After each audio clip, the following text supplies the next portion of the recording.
So we looked at New Orleans and figured out what were the things that people remember of those locations, and the landmarks, the points of interest, the culture, and we wanted to bring that to our version of it, but we didn't want to be confined to the real lay of the land, and we wanted to be able to bring things that make games exciting. So the thing about making 1968 authentic for New Bordeaux is not just what happened in 1968, but everything that preceded 1968. For example, when you're listening to the radio, you're hearing everything from the 1960s, the 1950s, the 1940s. The same can be said for the architecture of the world as well.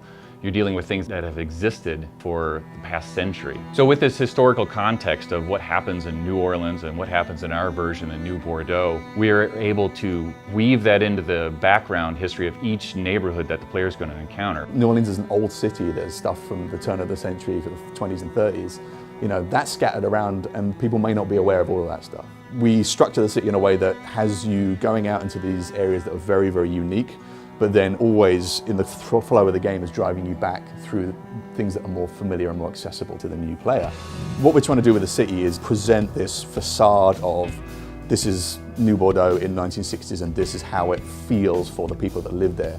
And then the moment you turn down the wrong street, you see what the Mafia has done to the city and the sort of reality of that. In Mafia III, we wanted to really make sure that we were offering players a truly open world that is actually full of life. And by using all of these systems, instead of trying to script it or hand do every single thing, we're using these hand-done scenes and then employing them in a systemic way to kind of make sure that every player is seeing something different. And even a given player is seeing something different when they go to Canal Street the first time and the third time and the 17th time, because you know it's a big open world game and you're going to be going back and forth across the city, so we want to make sure that it always feels alive and present and different every time that you're seeing an area. Our protagonist is a black man and a Vietnam War veteran in the Deep South in the 1960s. The combination of our character and our setting is going to inform everything the player experiences, from high-speed car chases to what happens when they walk into a convenience store. So right away that tells you that the relationship between the player character and the game world is going to be unlike anything realized to date in an open world game.